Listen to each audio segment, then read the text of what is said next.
Assalamualaikum warahmatullahi wabarakatuh. Mayam ngasi irai nimit ka mai lenana. Malim sin batungna Easter Good Friday, Easter Sunday amsung Monday. Tawgodori pangthokadori ba si ka mai lenana. Aina topic asi pukachari bane. Aduga kari maram ge in maside interest lady no haragadi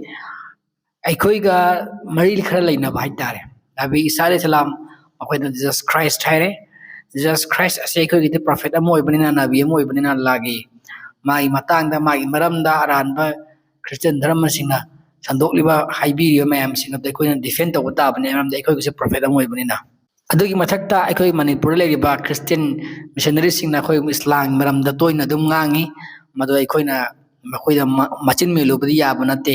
ꯔꯤꯂꯤꯖꯤꯌꯁꯀꯤ ꯐ꯭रीडम ꯂꯩꯕꯅꯤꯅ ꯑꯗ ꯑꯩꯈꯣꯏꯁꯨ ꯑꯩꯈꯣꯏꯒꯤ ꯙꯔꯃꯁꯤꯒ ꯃꯔꯤ ꯂꯩꯅꯅ ꯍꯖꯔꯠ ꯏꯁꯥ ꯑꯂꯩꯍꯤ ꯁꯂꯥꯝꯒꯤ ꯃꯇꯥꯡꯗ ꯀꯔꯤ ꯍꯥꯏꯔꯤꯒꯦ ꯍꯥꯏꯕꯗꯨ ꯑꯃꯨꯛ ꯇꯥꯃꯤꯟꯅꯁꯤ ꯌꯦꯡꯃꯤꯟꯅꯁꯤ ꯑꯗꯨꯒ ꯒꯨꯗ ꯐ꯭ꯔꯥꯏꯗꯦꯁꯤ ꯇꯁꯦꯡꯅꯃꯛ ꯑꯩꯈꯣꯏꯒꯤꯗ ꯍꯥꯏꯔꯒꯗꯤ ꯀꯔꯤꯅꯣ ꯍꯥꯏꯕꯁꯤ ꯀꯩꯁꯨ ꯂꯩꯇꯦ ꯊꯣꯏꯗꯣꯛꯄ ꯏꯁꯇꯔ ꯁꯟꯗꯦꯁꯤꯁꯨ ꯑꯩꯈꯣꯏꯒ ꯃꯔꯤ ꯂꯩꯅꯗꯦ ꯑꯗꯨꯒ ꯃꯟꯗꯦ ꯅꯨꯃꯤꯠꯀꯤ ꯑꯁꯤꯁꯨ ꯑꯩꯈꯣꯏꯒ ꯃꯔꯤ ꯂꯩꯅꯗꯦ ꯑꯁꯤꯕꯨ ꯄꯥꯁꯆꯔꯦꯜ ꯇ꯭ꯔꯤꯗꯝ ꯍꯥꯏꯅ ꯈꯪꯅꯩ ꯅꯨꯃꯤꯠ ꯍꯨꯝꯅꯤꯒꯤ ꯊꯧꯗꯣꯛ ꯍꯥꯏꯅ ꯍꯧꯖꯤꯛꯀꯤ ꯑꯩꯈꯣꯏꯒꯤ ꯈ꯭ꯔꯤꯁꯇꯤꯌꯟ ꯃꯣꯏꯒꯤ ꯊꯤꯑꯣꯂꯣꯖꯤ ꯑꯃꯗꯤ ꯃꯣꯏ ꯍꯤꯁꯇ꯭ꯔꯤꯗ ꯅꯩꯅꯕ ꯀꯥꯟꯗ ꯑꯗ ꯍꯥꯏꯔꯤꯕ ꯅꯨꯃꯤꯠꯁꯤꯡ ꯑꯁꯤꯒꯤ ꯃꯇꯥꯡꯗ ꯑꯩꯅ ꯍꯧꯖꯤꯛ ꯊꯝꯒꯗꯧꯔꯤꯕꯁꯤ ꯑꯃꯨꯛ ꯍꯟꯅ ꯍꯥꯏꯖꯒꯦ ꯅꯤꯡꯁꯤꯡꯖꯒꯦ ꯃꯁꯤ ꯏꯁꯂꯥꯝꯒꯤ ꯅꯠꯇꯦ ꯈ꯭ꯔꯤꯁꯇꯤꯌanityꯒꯤꯅꯤ ꯑꯗꯨꯕꯨ ꯑꯩꯈꯣꯏꯅ ꯏꯁꯂꯥꯝꯒꯤ ꯄ꯭ꯔꯣꯐꯦꯠ ꯑꯃ ꯑꯣꯏꯕꯅꯤꯅ ꯖꯤꯖꯁ ꯈ꯭ꯔꯥꯏꯁ ꯑꯁꯤ ꯃꯍꯥꯛꯀꯤ ꯃꯇꯥꯡꯗ ꯃꯤꯁꯀꯟꯁꯦꯞꯁꯟꯁ ꯑꯩ ꯁ꯭ꯄ꯭ꯔꯦꯗ ꯇꯧꯔꯛꯏꯕ ꯑꯩꯈꯣꯏꯅ ꯔꯦꯁꯄꯣꯟꯁ ꯇꯧꯕ ꯑꯗꯨꯒ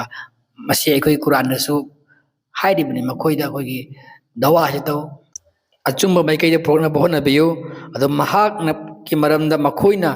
ꯑꯔꯥꯟꯕ ꯁꯟꯗꯣꯛꯈ꯭ꯔꯤꯕ ꯑꯁꯤꯁꯨ ꯁꯦꯡꯗꯣꯛꯄꯤꯌꯨ ꯑꯃꯣꯠꯄꯗꯨ ꯃꯨꯊꯠꯄꯤꯌꯨ ꯂꯧꯊꯣꯛꯄꯤꯌꯨ ꯃꯈꯣꯏꯗꯒꯤ ꯑꯗꯨꯒ ꯑꯆꯨꯝꯕ ꯃꯥꯏꯀꯩꯗ ꯀꯧꯁꯤꯟꯕꯤꯌꯨ ꯍꯥꯏꯕꯁꯤ ꯑꯩꯈꯣꯏꯒꯤ ꯀꯨꯔꯥꯟꯅ ꯍꯟꯖꯤꯟ ꯍꯟꯖꯤꯟ ꯇꯥꯛꯄꯤꯔꯤ ꯖꯤꯖꯁ ꯈ꯭ꯔꯥꯏꯁ ꯑꯜꯂꯥꯍꯒꯤ ꯅꯕꯤ ꯑꯃ ꯑꯣꯏꯕꯅ ꯑꯩꯈꯣꯏꯅ ꯃꯍꯥꯛꯀꯤ ꯃꯔꯝꯗ ꯑꯔꯥꯟꯕ ꯉꯥꯡꯕꯁꯤꯕꯨ ꯗꯤꯐꯦꯟ ꯇꯧꯐꯝ ꯊꯣꯛꯄꯅꯤ ꯃꯔꯝꯗꯤ ꯑꯩꯈꯣꯏꯒꯤ ꯅꯕꯤꯅꯤ ꯃꯔꯝꯗꯤ ꯀꯔꯤꯒꯤꯅꯣ ꯍꯥꯏꯕ ꯀꯥꯟꯗ ꯑꯩꯈꯣꯏꯒꯤ ꯏꯄꯥ ꯑꯩꯈꯣꯏꯒꯤ ꯏꯃꯥ ꯅꯠꯇ꯭ꯔꯒ ꯑꯩꯈꯣꯏꯒꯤ ꯃꯤ ꯑꯃꯕꯨ ꯀꯅꯥꯒꯨꯝꯕ ꯃꯤ ꯑꯃꯅ ꯃꯍꯥꯛꯀꯤ ꯃꯔꯝꯗ ꯆꯥꯎꯅ ꯑꯔꯥꯟꯕ ꯍꯥꯏꯕ ꯇꯥꯔꯒꯗꯤ ꯃꯗꯨ ꯑꯩꯈꯣꯏꯅ ꯁꯦꯡꯗꯣꯛꯄ ꯍꯥꯏꯕꯁꯤ ꯑꯩꯈꯣꯏꯒꯤ ꯏꯊꯧꯅꯤ ꯑꯗꯨꯅ ꯉꯁꯤ ꯏꯔꯥꯏ ꯅꯨꯃꯤꯠ ꯑꯁꯤꯗ ꯑꯩꯅ ꯍꯥꯏꯖꯅꯤꯡꯉꯤꯗꯤ ꯒꯨꯗ ꯐ꯭ꯔꯥꯏꯗꯦꯒꯤ ꯈ꯭ꯔꯤꯁꯇꯤꯌꯟꯒꯤ ꯍꯥꯏꯔꯒꯅ ꯑꯃꯨꯛꯀ ꯁꯤꯗ ꯑꯩꯈꯣꯏꯒꯤ ꯏꯁꯇꯔ ꯁꯟꯗꯦ ꯑꯃꯁꯨꯡ ꯃꯟꯗꯦ ꯍꯥꯏꯕ ꯑꯍꯨꯝꯁꯤꯅꯤ ꯁꯤꯒꯤ ꯑꯃꯨꯛꯇꯪ ꯈꯪꯃꯤꯟꯅꯁꯤ ꯃꯈꯣꯏ ꯑꯍꯨꯝ ꯑꯁꯤꯕꯨ ꯑꯩꯈꯣꯏ ꯈ꯭ꯔꯤꯁꯇꯤꯌꯟꯒꯤ ꯇꯔꯃꯤꯅꯣꯂꯣꯖꯤꯗ ꯄꯥꯔꯁꯤꯌꯦꯜ ꯇ꯭ꯔꯤꯗꯝ ꯍꯥꯏꯅ ꯈꯪꯅꯩ ꯅꯨꯃꯤꯠ ꯍꯨꯝꯅꯤꯒꯤ ꯊꯧꯗꯣꯛ ꯍꯥꯏꯅ ꯍꯥꯏꯕꯗꯤ ꯍꯖꯔꯠ ꯏꯁꯥ ꯑꯂꯩꯍꯤ ꯁꯂꯥꯝ ꯖꯤꯖꯁ ꯈ꯭ꯔꯥꯏꯁꯄꯨ ꯄꯥꯡ ꯇꯤꯡꯕꯗꯒꯤꯅ ꯅꯨꯃꯤꯠ ꯍꯨꯝꯅꯤ ꯂꯩꯔꯒ ꯑꯃꯨꯛꯀ ꯍꯧꯒꯠꯈꯤꯕ ꯀꯕꯔꯗꯒꯤ ꯃꯣꯡꯁꯪꯗꯒꯤ ꯁꯤ ꯃꯇꯥꯡꯗꯅꯤ ꯍꯧꯖꯤꯛ ꯑꯩꯅ ꯇꯧꯔꯤꯁꯤ ꯍꯥꯏꯔꯤꯕ ꯅꯨꯃꯤꯠ ꯑꯁꯤ ꯅꯕꯤ ꯖꯤꯖꯁ ꯈ꯭ꯔꯥꯏꯁꯄꯨ ꯄꯥꯡ ꯇꯤꯡꯈꯤꯕ ꯅꯨꯃꯤꯠ ꯑꯗꯨꯒ ꯃꯔꯤ ꯂꯩꯅꯕ ꯋꯥꯔꯤꯅꯤ ꯄ꯭ꯔꯣꯐꯦꯁꯔ ꯖꯔꯒꯔ ꯃꯣꯜꯠꯃꯦꯟ ꯈ꯭ꯔꯤꯁꯇꯤꯌꯟꯒꯤ ꯁ꯭ꯀꯣꯂꯔꯅꯤ ꯃꯍꯥꯛꯅ ꯏꯕ ꯂꯥꯏꯔꯤꯛ ꯗ ꯀ꯭ꯔꯨꯁꯤꯐꯥꯏꯠ ꯒꯣꯗ ꯍꯥꯏꯕꯗꯤ ꯄꯥꯡ ꯇꯤꯡꯈ꯭ꯔꯕ ꯏꯁꯣꯔ ꯑꯁꯤꯗ ꯑꯁꯨꯝꯅ ꯎꯠꯂꯤ ꯃꯗꯨꯗꯤ ꯖꯤꯖꯁ ꯈ꯭ꯔꯥꯏꯁ ꯀ꯭ꯔꯣꯁꯇ ꯁꯤꯕꯁꯤꯅ ꯈ꯭ꯔꯤꯁꯇꯤꯌꯟꯁꯤꯡꯒꯤ ꯊꯤꯑꯣꯂꯣꯖꯤꯗ ꯈ꯭ꯋꯥꯏꯗꯒꯤ ꯑꯆꯧꯕ ꯃꯔꯨ ꯑꯣꯏ ꯈ꯭ꯔꯤꯁꯇꯤꯌꯟꯁꯤꯡꯒꯤ ꯋꯥꯍꯩ ꯏꯁꯣꯔꯒꯤ ꯃꯔꯝꯗ ꯈꯨꯠꯁꯦꯝꯒꯤ ꯃꯔꯝꯗ ꯄꯥꯞꯀꯤ ꯃꯔꯝꯗ ꯑꯃꯁꯨꯡ ꯁꯤꯕꯒꯤ ꯃꯔꯝ ꯄꯨꯝꯅꯃꯛꯀꯤ ꯈꯣꯏꯗꯣꯟ ꯃꯔꯨꯗꯤ ꯈ꯭ꯔꯥꯏꯁꯄꯨ ꯄꯥꯡꯗ ꯁꯤꯕꯗꯨꯅꯤ ꯈ꯭ꯔꯤꯁꯇꯤꯌꯟꯁꯤꯡꯒꯤ ꯋꯥꯍꯩ ꯄꯨꯋꯥꯔꯤꯒꯤ ꯃꯇꯥꯡꯗ ꯑꯁꯥꯒꯤ ꯃꯔꯝ ꯄꯨꯝꯕꯁꯤꯡ ꯃꯌꯣꯟ ꯆꯨꯝꯈꯠꯂꯛꯐꯝꯗꯤ ꯄꯥꯡꯗ ꯁꯤꯈꯤꯕ ꯈ꯭ꯔꯤꯁꯇꯒꯤꯅꯤ ꯁꯤꯅꯤ ꯄ꯭ꯔꯣꯐꯦꯁꯔ ꯖꯔꯒꯟ ꯃꯣꯜꯠꯃꯟ ꯍꯥꯏꯔꯤꯕ ꯋꯥꯐꯝꯁꯤ ꯃꯔꯝ ꯑꯗꯨꯅ ꯀꯔꯤꯒꯨꯝꯕ ꯖꯤꯖꯁ ꯈ꯭ꯔꯥꯏꯁ ꯄꯥꯡꯗ ꯁꯤꯈꯤꯗꯕ ꯇꯥꯔꯕꯗꯤ ꯑꯃꯨꯛ ꯍꯤꯡꯒꯠꯄꯒꯤ ꯋꯥ ꯂꯩꯔꯔꯣꯏ ꯑꯗꯨꯒ ꯀꯔꯤꯒꯨꯝꯕ ꯍꯤꯡꯒꯠꯄꯒꯤ ꯋꯥ ꯂꯩꯇ꯭ꯔꯕ ꯑꯗꯨ ꯑꯣꯏꯔꯗꯤ ꯈ꯭ꯔꯤꯁꯇꯤꯌꯟ ꯋꯥꯔꯜꯗ ꯖꯤꯖꯁ ꯈ꯭ꯔꯥꯏꯁꯀꯤ ꯃꯇꯥꯡꯗ ꯑꯃꯁꯨꯡ ꯁꯥꯜꯚꯦꯁꯟꯒꯤ ꯃꯇꯥꯡꯗ ꯑꯃꯗꯤ ꯖꯤꯖꯁ ꯈ꯭ꯔꯥꯏꯁꯄꯨ ꯏꯁꯣꯔꯅ ꯍꯦꯟꯅ ꯊꯥꯖꯕꯒꯤ ꯃꯇꯥꯡꯗ ꯀꯔꯤꯒꯨꯝꯕ ꯋꯥꯐꯝ ꯑꯃ ꯂꯩꯔꯔꯣꯏ ꯃꯔꯝꯗꯤ ꯑꯩꯈꯣꯏꯒꯤ ꯄꯣꯜꯅ ꯗꯥꯕꯤ ꯇꯧꯔꯤ ꯃꯗꯨꯗꯤ ꯑꯣꯜ ꯇꯦꯁꯇꯃꯦꯟꯗ ꯄꯤꯕ ꯑꯩꯈꯣꯏꯒꯤ ꯂꯣꯁꯤꯡꯁꯦ ꯆꯠꯅ ꯀꯥꯡꯂꯣꯟꯁꯤꯡꯁꯦ ꯃꯄꯨꯒꯤ ꯌꯥꯊꯪꯁꯤꯡꯁꯦ ꯃꯁꯤ ꯑꯩꯈꯣꯏꯒꯤ ꯄꯥꯡꯗ ꯌꯣꯠꯄꯤ ꯊꯥꯖꯤꯟꯈ꯭ꯔꯦ ꯁꯤꯅꯦꯕ ꯍꯥꯏꯕꯗꯤ ꯖꯤꯖꯁ ꯈ꯭ꯔꯥꯏꯁꯅ ꯄꯥꯡꯗ ꯁꯤꯈꯤꯕ ꯑꯃꯁꯨꯡ ꯑꯃꯨꯛꯀ ꯍꯤꯡꯒꯠꯈꯤꯕꯗ ꯃꯁꯤꯗ ꯊꯥꯖꯕꯁꯤꯅ ꯑꯩꯈꯣꯏꯒꯤ ꯑꯣꯜ ꯇꯦꯁꯇꯃꯦꯟꯗ ꯄꯤꯔꯤꯕ ꯋꯥꯌꯦꯜ ꯌꯥꯊꯪ ꯃꯌꯥꯝꯗꯣ ꯏꯁꯣꯔꯒꯤ ꯌꯥꯊꯪꯁꯤꯡ ꯑꯗꯣ ꯑꯗꯨ ꯂꯣꯏꯅꯃꯛ ꯊꯨꯞꯆꯤꯟꯈ꯭ꯔꯦ ꯁꯤꯅꯦꯕ ꯇꯧꯒꯤ ꯑꯃꯁꯨꯡ ꯑꯆꯨꯝꯕ ꯋꯥ ꯀꯌꯥ ꯑꯃ ꯄꯨꯊꯣꯛꯈ꯭ꯔꯦ ꯅꯕꯤ ꯖꯤꯖꯁ ꯈ꯭ꯔꯥꯏꯁ ꯁꯤꯈꯤꯗꯕ ꯑꯃꯁꯨꯡ ꯍꯤꯡꯒꯠꯈꯤꯗꯕꯒꯤ ꯃꯇꯥꯡꯗ ꯗꯤꯟ ꯐꯔꯥꯔꯅ ꯃꯥꯒꯤ ꯂꯥꯏꯔꯤꯛ ꯂꯥꯏꯐ ꯑꯣꯐ ꯈ꯭ꯔꯥꯏꯁꯇ ꯍꯥꯏ ꯃꯗꯨꯗꯤ ꯖꯤꯖꯁ ꯈ꯭ꯔꯥꯏꯁ ꯄꯥꯡꯗ ꯄꯨꯡ 3ꯗꯒꯤ ꯍꯦꯟꯅ ꯂꯩꯔꯝꯗꯦ ꯑꯗꯨꯗꯒꯤ ꯑꯃꯨꯛꯀ ꯑꯦꯟꯁꯥꯏꯀ꯭ꯂꯣꯄꯤꯗꯤꯌꯥ ꯕꯤꯕ꯭ꯂꯤꯀꯥꯅ ꯑꯁꯨꯝꯅ ꯑꯃꯨꯛꯀ ꯍꯥꯏꯔꯤ ꯖꯤꯖꯁ ꯍꯤꯡꯂꯤ ꯇꯥꯅ ꯊꯤꯟꯕꯗ ꯑꯗꯨꯅ ꯅꯕꯤ ꯖꯤꯖꯁꯅ ꯀꯩꯗꯧꯅꯨꯡꯗꯁꯨ ꯁꯤꯈꯤ ꯍꯥꯏꯅ ꯗꯥꯕꯤ ꯇꯧꯔꯝꯗꯦ ꯍꯤꯡꯒꯠꯈꯤꯕꯒꯤ ꯋꯥꯗꯤ ꯂꯥꯏꯔꯗꯅ ꯀꯔꯤꯒꯨꯝꯕ ꯅꯕꯤ ꯖꯤꯖꯁ ꯈ꯭ꯔꯥꯏꯁ ꯄꯥꯡꯅ ꯁꯤꯈꯤ ꯍꯥꯏꯕ ꯇꯥꯔꯕꯁꯨ ꯃꯥ ꯀꯩꯗꯧꯅꯨꯡꯗꯁꯨ ꯍꯤꯡꯒꯠꯂꯔꯣꯏ ꯃꯥꯒꯤ ꯄꯨꯟꯁꯤꯗ ꯃꯔꯝꯗꯤ ꯃꯣꯏꯒꯤ ꯕꯥꯏꯕꯜꯒꯤ ꯍꯤꯕ꯭ꯔꯤꯌꯨꯁꯀꯤ ꯆꯦꯞꯇꯔ ꯅꯝꯕꯔ 9 ꯚꯔꯁ ꯅꯝꯕꯔ 27 ꯑꯁꯨꯝꯅ ꯍꯥꯏ ꯑꯗꯨꯒ ꯃꯤꯑꯣꯏꯕꯒꯤꯗꯃꯛ ꯁꯤꯕ ꯑꯁꯤ ꯑꯃꯨꯛꯇꯪꯒꯤ ꯂꯦꯞꯊꯣꯛꯈꯤꯕꯅꯤ ꯑꯃꯨꯛꯇꯪ ꯁꯤꯒꯗꯧꯕꯅꯦ ꯃꯤꯑꯣꯏꯕꯁꯦ ꯑꯗꯨꯅ ꯃꯗꯨꯒꯤ ꯃꯇꯨꯡꯗꯤ ꯋꯥꯌꯦꯜꯅꯤ ꯍꯥꯏꯕꯗꯤ ꯑꯩꯈꯣꯏꯅ ꯍꯥꯏꯅꯕꯗ ꯃꯨꯁꯂꯤꯝꯁꯤꯡꯅ ꯀꯔꯤꯅ ꯁꯤꯈ꯭ꯔ ꯃꯇꯨꯡꯗ ꯂꯥꯏꯒꯤ ꯋꯥꯌꯦꯜ ꯂꯩꯔꯦꯅ ꯂꯥꯏꯒꯤ ꯖꯁꯃꯦꯟ ꯂꯩꯔꯅꯤꯅ ꯈ꯭ꯔꯤꯁꯇꯤꯌꯟ ꯃꯔꯨꯞ ꯃꯄꯥꯡꯁꯤꯡꯅ ꯍꯥꯏꯒꯅꯤ ꯅꯠꯇꯦ ꯃꯥ ꯃꯤꯑꯣꯏꯕ ꯑꯃ ꯍꯥꯏꯗꯤ ꯖꯁ ꯈ꯭ꯔꯤꯁ ꯏꯁꯣꯔ ꯅꯠꯇꯦ ꯏꯁꯣꯔꯅꯤ ꯃꯤꯑꯣꯏꯕ ꯅꯠꯇꯦ ꯁꯤꯅꯤ ꯃꯣꯏꯅ ꯍꯥꯏꯗꯣꯏꯁꯦ ꯑꯩꯈꯣꯏꯅ ꯁꯤ ꯌꯥꯎꯕ ꯃꯇꯝꯗ ꯑꯗꯨꯕꯨ book of Acts New Testament ꯕꯥꯏꯕꯜꯒꯤ ꯆꯦꯞꯇꯔ 2 ꯚꯔꯁ ꯅꯝꯕर 22ꯗ ꯑꯁꯨꯝꯅ ꯍꯥꯏ ꯅꯕꯤ ꯖꯤꯖꯁ ꯈ꯭ꯔꯥꯏꯁ ꯑꯁꯤ ꯃꯤꯑꯣꯏꯕ ꯍꯥꯏꯅ ꯀꯧꯔꯤꯕ ꯑꯃꯨꯛꯀ ꯃꯥꯁꯦ ꯃꯤꯑꯣꯏꯕꯅꯦꯅ ꯑꯗꯨꯅ ꯑꯃꯨꯛꯀ ꯅ꯭ꯌꯨ ꯇꯦꯁꯇꯃꯦꯟꯒꯤ ꯄ꯭ꯔꯣꯐꯦꯁꯔ ꯒꯥꯔꯠ ꯂꯨꯠꯃꯟꯅ ꯑꯃꯨꯛꯀ ꯑꯁꯨꯝꯅ ꯍꯥꯏꯔꯤ a historical approach to the resurrection ꯍꯥꯏꯕ ꯂꯥꯏꯔꯤꯛ ꯑꯗꯨꯗ ꯖꯤꯖꯁ ꯍꯤꯡꯒꯠꯄ ꯍꯥꯏꯕꯁꯦ ꯀꯔꯤꯁꯨ ꯂꯩꯇꯕ ꯐꯣꯔꯃꯨꯂꯥ ꯑꯃꯅꯤ ꯃꯗꯨꯅ ꯀꯛꯊꯠꯈꯤꯗꯕꯅꯤ ꯃꯤ ꯈꯨꯗꯤꯡꯃꯛꯅ ꯄ꯭ꯔꯤꯊꯤꯕꯤꯗ ꯂꯩꯔꯤꯕ ꯁꯥꯏꯟꯇꯤꯐꯤꯛ ꯚ꯭ꯌꯨꯗꯒꯤ ꯂꯧꯔꯒ ꯑꯗꯨꯒ ꯑꯃꯦꯔꯤꯀꯟ ꯑꯦꯚꯦꯟꯖꯦꯂꯤꯁ ꯖꯣꯁ ꯃꯦꯛꯗꯣꯋꯦꯜꯅ ꯃꯥꯒꯤ ꯂꯥꯏꯔꯤꯛ ꯗ ꯔꯤꯖꯔꯦꯛꯁꯟ ꯐꯦꯛꯇꯔ ꯍꯥꯏꯕ ꯑꯗꯨꯗ ꯁꯨꯝꯅ ꯄꯜꯂꯤ ꯑꯩꯕꯨ ꯅꯝꯐꯨ ꯁꯥꯐꯨꯗ ꯋꯥꯔꯣꯏꯁꯤꯟ ꯇꯥꯍꯜꯂꯦ ꯃꯗꯨꯗꯤ ꯖꯤꯖꯁ ꯈ꯭ꯔꯥꯏꯁ ꯍꯤꯡꯒꯠꯄꯁꯦ ꯈ꯭ꯋꯥꯏꯗꯒꯤ ꯇꯝꯊꯤꯕ ꯊꯃꯣꯏ ꯄꯥꯟꯗꯕ ꯂꯝꯆꯠ ꯅꯥꯏꯗꯕ ꯅꯝꯊꯥꯛꯁꯤꯡꯅꯤ ꯃꯤꯁꯤꯡꯒꯤ ꯋꯥꯈꯜꯗ ꯍꯥꯞꯆꯤꯟꯕꯤꯕꯅꯤ ꯅꯠꯇ꯭ꯔꯒ ꯃꯁꯤ ꯈ꯭ꯋꯥꯏꯗꯒꯤ ꯅꯣꯛꯅꯤꯡꯕ ꯋꯥꯔꯤꯅꯤ ꯄꯨꯋꯥꯔꯤꯗ ꯑꯗꯨ ꯑꯣꯏꯕ ꯇꯥꯔꯒꯗꯤ ꯋꯥꯍꯪ ꯑꯃ ꯂꯩꯔꯦ ꯒꯨꯗ ꯐ꯭ꯔꯥꯏꯗꯦ ꯑꯁꯤ ꯑꯆꯨꯝꯕ꯭ꯔꯥ ꯏꯁꯇꯔ ꯁꯟꯗꯦ ꯑꯁꯤꯕꯨ ꯑꯆꯨꯝꯕ꯭ꯔꯥ ꯍꯥꯏꯕ ꯋꯥꯍꯪ ꯑꯃ ꯑꯩꯅ ꯍꯧꯖꯤꯛ ꯊꯝꯈ꯭ꯔꯤꯕ ꯋꯥꯐꯝꯁꯤꯡ ꯑꯁꯦ ꯑꯩ ꯏꯁꯥꯒꯤ ꯃꯣꯠ ꯅꯠꯇ꯭ꯔꯒ ꯋꯥꯐꯝꯁꯤꯡ ꯑꯃꯐꯥꯎ ꯅꯠꯇꯦ ꯃꯈꯣꯏꯒꯤ ꯈ꯭ꯔꯤꯁꯇꯤꯌꯟꯒꯤ ꯁ꯭ꯀꯣꯂꯔꯁꯤꯡꯗꯒꯤ ꯊꯝꯈꯤꯕ ꯉꯥꯛꯇꯅꯤ ꯑꯗꯨꯕꯨ ꯑꯩꯈꯣꯏꯒꯤ ꯀꯨꯔꯥꯟꯗꯒꯤ ꯑꯃꯨꯛ ꯌꯦꯡꯕ ꯇꯥꯔꯒꯗꯤ ꯃꯗꯨꯁꯨ ꯑꯃꯨꯛꯀ ꯂꯥꯜꯂꯦ ꯃꯔꯝꯗꯤ ꯀꯔꯤꯒꯤꯅꯣ ꯍꯥꯏꯕ ꯃꯇꯝꯗ ꯖꯤꯖꯁ ꯈ꯭ꯔꯥꯏꯁ ꯄꯥꯡꯗ ꯖ꯭ꯌꯨꯁꯤꯡꯅ ꯍꯥꯠꯈꯤꯕ ꯂꯩꯇꯦ ꯃꯗꯨ ꯀꯨꯔꯥꯟꯒꯤ ꯁꯨꯔꯥ 3 ꯁꯨꯔꯥ ꯅꯤꯁꯥ ꯆꯦꯞꯇꯔ ꯅꯝꯕꯔ 4 ꯑꯌꯥꯠ ꯅꯝꯕꯔ 153 ꯑꯁꯨꯝꯅ ꯂꯥꯟꯅ ꯍꯥꯏꯕꯤꯔꯤ ꯑꯗꯨꯒ ꯃꯈꯣꯏꯅ ꯍꯥꯏꯈꯤꯕꯒꯤ ꯇꯁꯦꯡꯅꯃꯛ ꯑꯩꯈꯣꯏꯅ ꯍꯥꯠꯂꯦ ꯃꯦꯁꯥꯌꯥ ꯖꯤꯖꯁ ꯃꯦꯔꯤꯒꯤ ꯃꯆꯥꯅꯤꯄꯥ ꯑꯜꯂꯥꯍꯒꯤ ꯔꯁꯨꯜꯗꯣ ꯑꯗꯨꯕꯨ ꯍꯥꯠꯈꯤꯗꯦ ꯃꯍꯥꯛꯄꯨ ꯑꯃꯁꯨꯡ ꯄꯥꯡꯗ ꯇꯤꯡꯈꯤꯗꯦ ꯃꯍꯥꯛꯄꯨ ꯇꯧꯈꯤꯕꯁꯨꯡ ꯃꯗꯨ ꯃꯥꯜꯍꯟꯈꯤꯕꯅꯤ ꯃꯈꯣꯏꯗ ꯇꯁꯦꯡꯅꯃꯛ ꯃꯗꯨꯗ ꯃꯣꯠ ꯈꯦꯠꯅꯔꯤꯕꯁꯤꯡꯗꯣ ꯁꯣꯏꯗꯅꯃꯛ ꯆꯤꯡꯅꯕꯒꯤ ꯃꯅꯨꯡꯗ ꯂꯩꯔꯕꯅꯤ ꯃꯗꯨꯒꯤ ꯃꯇꯥꯡꯗ ꯃꯈꯣꯏꯗ ꯂꯩꯇꯦ ꯃꯁꯤꯒꯤ ꯃꯇꯥꯡꯗ ꯀꯔꯤꯒꯨꯝꯕ ꯑꯈꯪꯕ ꯑꯃꯠꯇ ꯇꯨꯡ ꯏꯟꯕ ꯅꯠꯇꯅ ꯋꯥꯈꯜ ꯁꯥꯒꯠꯄ ꯋꯥꯔꯤꯒꯤ ꯍꯥꯠꯈꯤꯗꯦ ꯃꯍꯥꯛꯄꯨ ꯃꯈꯣꯏꯅ ꯁꯣꯏꯗꯅꯃꯛꯀꯤ ꯃꯁꯤꯅꯤ ꯀꯨꯔꯥꯟꯒꯤ ꯃꯌꯦꯛ ꯂꯥꯔꯕ ꯋꯥꯍꯩ ꯃꯍꯥꯛꯄꯨ ꯄꯥꯡꯗꯁꯨ ꯇꯤꯡꯈꯤꯗꯦ ꯑꯃꯁꯨꯡ ꯍꯥꯠꯁꯨ ꯍꯥꯠꯈꯤꯗꯦ ꯍꯖꯔꯠ ꯏꯁꯥ ꯑꯂꯩꯍꯤꯁꯁꯂꯥꯝ ꯖꯤꯖꯁ ꯈ꯭ꯔꯥꯏꯁ ꯑꯁꯤꯕꯨ ꯍꯥꯠꯈꯤꯗꯦ ꯑꯃꯁꯨꯡ ꯄꯥꯡꯗ ꯇꯤꯡꯈꯤꯗꯦ ꯍꯥꯏꯕ ꯋꯥꯍꯩ ꯑꯅꯤꯁꯤ ꯗꯕꯜ ꯗꯤꯅꯥꯏꯜꯅꯤ ꯑꯜꯂꯥꯍꯅ ꯗꯤꯅꯥꯏ ꯇꯧꯔꯤꯕꯁꯤ ꯃꯈꯣꯏꯒꯤ ꯑꯦꯂꯤꯒꯦꯁꯟ ꯑꯗꯨꯗ ꯑꯅꯤꯔꯛ ꯍꯟꯅꯅꯤ ꯋꯥꯐꯝ ꯑꯅꯤꯅꯤ ꯑꯗꯨꯒ ꯃꯈꯥ ꯇꯥꯔꯛꯏ ꯃꯊꯪꯒꯤ ꯑꯌꯥꯠꯅ 159ꯗ ꯑꯁꯨꯝꯅ ꯅꯠꯇꯦ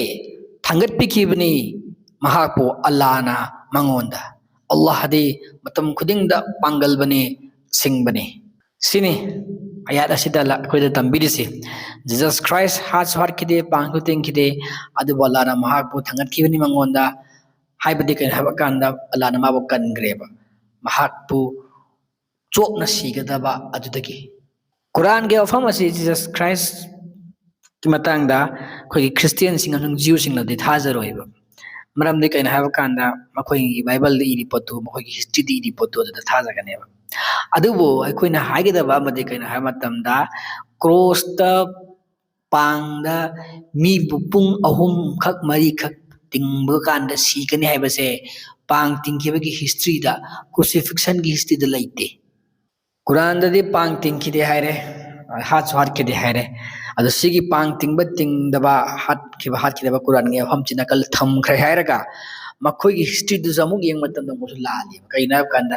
ꯃꯍꯥꯛꯅ ꯄꯥꯡꯗ ꯂꯩꯔꯤꯕꯁꯤ only 3 hours to 4 hours ꯈꯛꯇꯅꯦꯕ ꯒꯣꯁꯄꯦꯜꯒꯤ ꯃꯇꯨꯡ ꯏꯟꯅ ꯑꯗꯨꯒ ꯃꯁꯨ ꯖꯤꯖꯁ ꯈ꯭ꯔꯥꯏꯁ ꯃꯁꯥꯒꯤ ꯃꯆꯤꯟꯕꯥꯟꯗꯒꯤꯁꯨ ꯑꯃꯨꯛꯀ ꯍꯥꯏꯔꯝꯃꯤꯑꯕꯀꯣ ꯃꯦꯊ꯭ꯌꯨꯒꯤ ꯆꯦꯞꯇꯔ ꯅꯝꯕꯔ 12 ꯚꯔꯁ ꯅꯝꯕꯔ 40ꯗ ꯃꯗꯨꯗꯤ ꯃꯍꯥꯛꯅ ꯄꯔꯃꯥꯟ ꯑꯃ ꯄꯤꯔꯤꯑꯕ ꯅꯕꯤ ꯖꯣꯅꯥꯅ ꯍꯥꯏꯕꯗꯤ ꯑꯩꯈꯣꯏꯅ ꯌꯨꯅꯨꯁ ꯄꯩꯒꯝꯕꯔ ꯍꯥꯏꯇꯥꯔꯦ ꯅꯕꯤ ꯖꯣꯅꯥꯅ ꯉꯥ ꯃꯅꯨꯡꯗ ꯅꯨꯃꯤꯠ 6ꯅꯤ ꯍꯤꯡꯅ ꯂꯩꯕ ꯑꯗꯨꯒꯨꯝꯅ ꯃꯍꯥꯛꯁꯨ ꯅꯨꯃꯤꯠ 6ꯅꯤ ꯀꯕꯔ ꯃꯅꯨꯡꯗ ꯍꯤꯡꯅ ꯂꯩꯒꯅꯤ ꯍꯥꯏꯅ ꯖꯤꯖꯁ ꯈ꯭ꯔꯥꯏꯁꯅ ꯍꯥꯏꯔꯝꯃꯤꯑꯕ ꯗꯦꯠ ꯃꯤꯟꯁ ꯍꯖꯔꯠ ꯏꯁꯥ ꯑꯂꯩꯍꯤꯁꯁꯂꯥꯝꯁꯤ ꯄꯥꯡ ꯇꯤꯡꯉꯨꯔꯒ ꯃꯣꯏꯅ ꯄꯨꯊꯔꯛꯄꯗꯣ ꯁꯤꯈꯤꯗꯦ ꯃꯍꯥꯛ ꯅꯨꯃꯤꯠ 6ꯅꯤ ꯀꯕꯔ ꯃꯅꯨꯡꯗ ꯍꯤꯡꯉꯤ ꯍꯥꯏꯕꯅꯦꯕ ꯄꯥꯡ ꯇꯤꯡꯗꯨꯅ ꯃꯤ ꯍꯥꯠꯄꯁꯦ ꯌꯥꯝꯗ꯭ꯔꯕꯗ ꯅꯨꯃꯤꯠ 5 ꯆꯪꯉꯤꯑꯕ ꯑꯗꯨꯒ ꯑꯃꯨꯛꯀꯁꯨ ꯄꯥꯏꯂꯦꯠꯅꯁꯨ ꯖꯤꯖꯁ ꯈ꯭ꯔꯥꯏꯁ ꯄꯥꯡꯅ ꯁꯤꯈ꯭ꯔꯦ ꯍꯥꯏꯕꯁꯦ ꯊꯥꯖꯈꯤꯕ ꯂꯩꯇꯦꯕ ꯃꯔꯝꯗꯤ ꯀꯩꯅꯣ ꯍꯥꯏꯕ ꯀꯥꯟꯗ ꯄꯨꯡ 6 ꯈꯛꯇ ꯅꯠꯇ꯭ꯔꯒ ꯄꯨꯡ 3ꯒꯤ ꯃꯅꯨꯡꯗ ꯄꯥꯡꯅ ꯃꯤꯕꯨ ꯁꯤꯒꯅꯤ ꯍꯥꯏꯕꯁꯤ ꯑꯣꯏꯊꯣꯛꯇꯕ ꯋꯥꯅꯦꯕ ꯄꯥꯏꯂꯦꯠꯅ ꯊꯥꯖꯈꯤꯗꯦ ꯍꯥꯏꯕꯒꯤ ꯔꯦꯀꯣꯔꯠ ꯑꯁꯤꯁꯨ ꯕꯥꯏꯕꯜ ꯌꯥꯎꯔꯤ ꯃꯥꯔꯛ ꯆꯦꯞꯇꯔ 15 ꯚꯔꯁ ꯅꯝꯕꯔ 44ꯗ ꯖꯤꯖꯁ ꯈ꯭ꯔꯥꯏꯁꯅ ꯄꯥꯡꯗ ꯂꯩꯔꯤꯉꯩꯗ ꯏꯁꯣꯔꯗ ꯀꯞꯇꯨꯅ ꯀꯟꯕꯤꯅꯕ ꯅꯤꯖꯈꯤꯕ ꯑꯃꯁꯨꯡ ꯍꯥꯏꯖꯈꯤꯕꯒꯤ ꯋꯥꯐꯝꯁꯨ ꯄꯜꯂꯤꯑꯕꯀꯣ ꯃꯦꯊ꯭ꯌꯨꯒꯤ ꯆꯦꯞꯇꯔ 27 ꯚꯔꯁ ꯅꯝꯕꯔ 46 ꯑꯃꯁꯨꯡ ꯃꯥꯔꯛꯀꯤ ꯆꯦꯞꯇꯔ 15 ꯚꯔꯁ ꯅꯝꯕꯔ 34 ꯃꯗꯨꯗ ꯏꯁꯣꯔꯅ ꯃꯥꯅ ꯅꯤꯔꯛꯄꯗꯨ ꯌꯥꯕꯤꯈꯤꯑꯕ ꯍꯤꯕ꯭ꯔꯨ chapter ꯅꯝꯕर 5 verse number 7 asina takpade mahak pangda chopna sehanbikide kanbiki haibaneba madi sigani shanti oina adu wayelemita amuk shanti oina hingatkani haibaneba adusu koi quran yauri chapter number 19 surah maryam ayat 39 da mahak sikide lairon nungda haiba adugi paramande ken haiba kanda Luke chapter number 24 verse number 1 da yauri badusu हाइबदे केना कना महाना पांडे की लौथखिदुना सेपल्कर की मनुंग लेरिङैदा अचा अथक मरु मरांग पुदुना चंगलुबदा माफी मरोन होंदोक्तुना हौगलगा थोखिरमले हाइना अदुना महाक वान थबु ओइबा ताई सिदबिदा पांगदा मरमदि पांग तिंगुना हात पाइबसे यामद्रबद नुमित मानदि चंगी हाइबसिनी पुंग होम नत्रक थौक तकसु सिबगे होम लेते अदु अमना करी सेपल्कर मनुंगदा हाइबदि सेपल्कर दे केना कना खोगी कबर अचौबने काने बा खोगी तोंगाना हिफम चफम तुम्फम अदे खोगी हटंग हगोलगे पोथा फंगस मनुंग लेबनि को अदि सेपल्कर मनुंग अदुदा अखोगी करी मरमगि दमकता महान हगोलगा मी अदुना कइगी माइ मा चंगिनो बा माबु निंगिनो बा सिरे फुंग्रा मी दे बनक्ता सी वांग लेबो को अदुना थमग्रो महाक असे पांगदा सिकिदे हाइबसिनी अदुना सिदिबा तारगदी महाक पांगदा सिकितबा तारगदी महाक मखोय क्रिस्टियन थाजरिबा रिजरेक्शन अमुक हिरोगलक हाइबदो जस्ट क्राइस्ट में हुमिलरगा मधु आरान मनि मधु थाजबदो मधुना मरम मोरगा मसी पूरा लाली ईस्टर संडे अदगी मंडे अदगी गुड फ्राइडे लोमक लाले जीसस क्राइस्ट के वरी अखोय पांग तिंगबई मतंगदा गॉस्पेल लीरी वरी सिंग असिसुने अमता अचुम नत्तेब करिगिनो हाय मतमदा मखोय अदुगी वरी सिंग अदु हियर सेदा हाइदिन थर्ड पार्टी नकोंग तारगा लीब वरी ngतनेबा ममिन उहौरगा विटनेस वरगा अंत लीब वरी नत्तेबा मदुसु बाइबल मसामक्ता इरिबने मरमदी कइनो हाय मतमदा मखोयगी गॉस्पेल की मतुंग इन्ना जीसस क्राइस्ट पु रोमान गी लानमी सिंग न पांग दे हेक तिंग पुबदा मखोय लोइनमक मफम ज थदोतुन चेनख्रे हाय होगे मैथ्यू चैप्टर 26 verse number 56 अदुगा महाकी शिष्य तारनि थोय महाकी सेबोक तारनि थोय दो अदु लोइनमक साखी ओइत्रे पांगदा सीख्रे हायबदो मदुसु मार्क चैप्टर 14 verse number 50 महाकी सेबोक तारनि थोय दो महापो सेनबगी अमसुं कनबई मोहता पुनमक चेनख्रेबा पांग तिंगफम दु लैदुना उहौबदी जीसस की ममा मेरी अमसुं क्लोफास की नुपी मेरी अमसुं मेरी मैगडलेन खक्तनी सी gospel of John chapter number 19 verse number 25 यावरिबे मरमदुना आइगी मोतदे इतिहासकर सिंह मखोइना amadi gospel sing the live wari sing ase chahi yankhai gi matungda semgat pangaktani tasena uhauba nate mahaki sisha sing aduna adura mahapu pangduda siki haibagi ofam ase thazafam thokti New Testament da haribo ofam se maduda mahak pangda siki aduga amuk hikatkani haibase masisu wakhalan sakatpa thunga wari ni targa liwa wari sing khoi here se da lap wari sing ase chai yangai matunda larik oina khomjil gi libo gospel sing do Christian sing asu ishwar gi wahai sing ni na hairudabani adugi saruk Quran da liriba pun makpu khangba amadi uba lagi wahai si da thajaga dobani amuka nakala madana Jesus ki pang do ma masana pukhide amu adubu Simon na pukhi amuk hairiyaba